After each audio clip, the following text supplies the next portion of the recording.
Good morning to all students. Welcome to पार्ट्सवा international school. भौतिक विज्ञान की क्लास में आपका स्वागत है।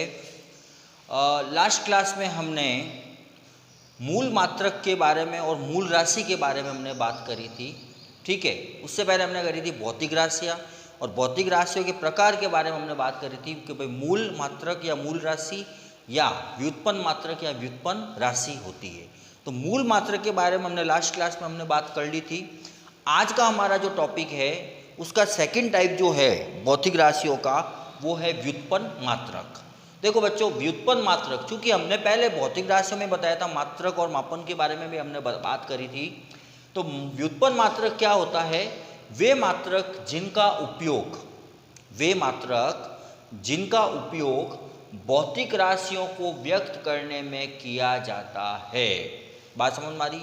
और दूसरी बात, इसके अलावा एक बात और ध्यान में रखना कि वे मात्रक जो मूल मात्रक से बनते हैं, मेरी बात को ध्यान से सुनना बच्चों।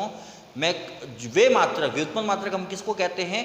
वे मात्रक जो मूल मात्रक से बनते हैं उसे हम क्या कहेंगे? व्युत्पन्न मात्रक। देखो, हमने कुल प्रकार 7 अपने मूल मात्रक बताए थे। उन मूल मात्रक की सहायता से जो दूसरे अन्य मात्रक बनते हैं, जैसे मैंने बताया था आपको लास्ट क्लास में, उसकी परिभाषा भी बताई थी आपको।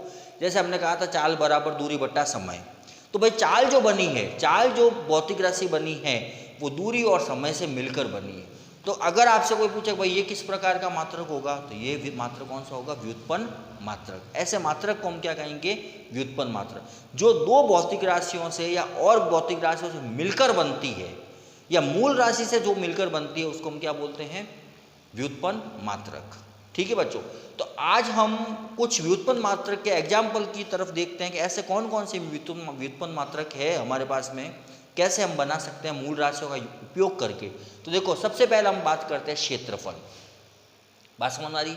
क्षेत्रफल हमेशा बनता है लंबाई इंटू चौड़ाई से। तो लंबाई एक अपने आप में एक राशि है, चौड़ाई अपने आप में एक राशि है। ठीक है, तो यहाँ पर मीटर इंटू मीटर, तो इसका जो वो आ जाएगा मात्रक, वो क्या आ जाएगा? Metre square. और आप लोग सब जानते हो कि क्षेत्रफल को आप किस में लिखते हो? मीटर स्क्वायर में लिखते हो।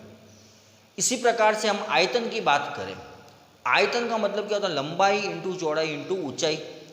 तो भाई metre into metre into metre. ठीक है, लंबाई भी एक भौतिक राशि है, चौड़ाई भी एक भौतिक राशि है और ऊंचाई भी एक भौतिक राशि। तीनों से मिलकर आयतन बना है। तो मतलब तीनों का भले ही मात्रक इसका तीनों का सेम है, दोनों लंबाई का रूप है, सब लंबाई का रूप है। तो लंबाई में metre into metre into metre, इसलिए हम इसको क्या लिखते हैं? Metre cube. और आप लोग सब जानते हैं, जैसे 9th 10th में आप मैथ्स में क्वेश्चन करते थे तो जब भी आयतन की बात आती थी वहाँ पर आप क्यूब लगाते थे, और जहाँ क्षेत्रफल की बात आती थी वहाँ पर आप क्या लगाते थे? स्क्वायर लगाते थे। बात समझ में आ रही?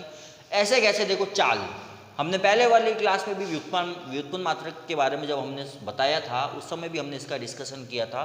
चाल बराबर दूरी बटा समय। अब देखो, चाल बना है वो दूरी और समय से मिलकर बना, तो ये कौन सा मात्रक हो जाएगा? व्युत्पन्न मात्रक हो जाएगा। तो मीटर बटा सेकेंड। बात समझ में आ रही? क्योंकि दूरी का मात्रक, दूरी को हमेशा मीटर में लेते हैं और समय को हमेशा सेकंड में लेते हैं। तो दूरी बटा मीटर बटा सेकंड। ऐसे कैसे? चौथा नंबर आता है वेग बराबर विस्थापन बटा समय, है ना?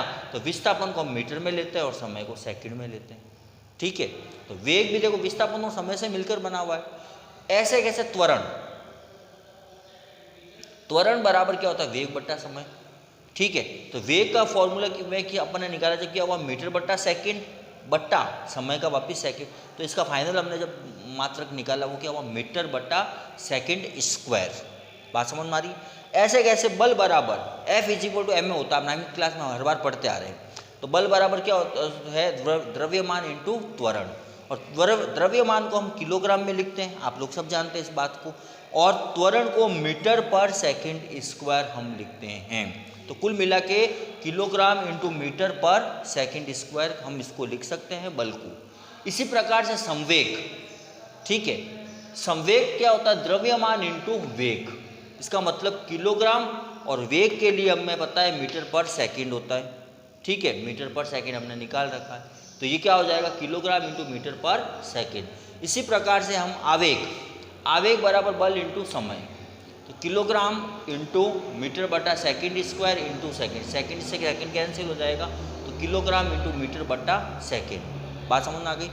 जड़त्व आघूर्ण, जड़त्व आघूर्ण भी देखो इन दोनों से मिलकर बना हुआ, द्रव्यमान इंटू दूरी का स्क्वायर। और आप लोग सब जानते हैं द्रव्यमान को हम किलोग्राम में लिखेंगे और दूरी के स्क्वायर मतलब मीटर का स्क्वायर, तो किलोग्राम इंटू मीटर स्क्वायर।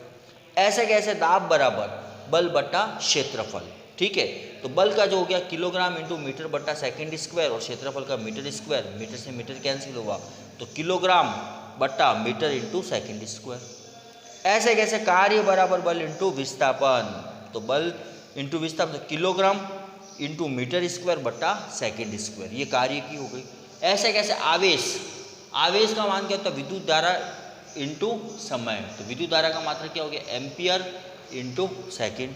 ऐसे कैसे हम प्रतिरोध के बारे में भी बात कर सकते हैं। प्रतिरोध क्या होता है, आर, आप लोगों ने 10th क्लास में पढ़ा था, है ना, V अपॉन आई, है ना, R is equal to V upon I, मतलब वोल्ट बट्टा एम्पियर, करंट है तो, ठीक है ना। ऐसे कैसे विभव के बारे में बात कर सकते हैं। विभव के बारे में हमने 10th क्लास में बात करी थी, W बट्टा Q, ठीक है, और W का मतलब कार्य, ठीक है, और Q का मतलब आवेश, और आवेश का मात्रक होता है कूलाम और कार्य का मात्रक होता है जूल, ठीक है। तो इस प्रकार से ये जो दोनों राशियों से मिलकर जो राशि बनती है उन राशियों को हम क्या बोलते हैं, व्युत्पन्न राशियाँ, और उसके ऊपर जो लगने वाले मात्रक होते हैं उनको हम क्या बोलते हैं, व्युत्पन्न मात्रक। तो इसके बाद में हम कल करेंगे पूरक मात्रक के बारे में बात।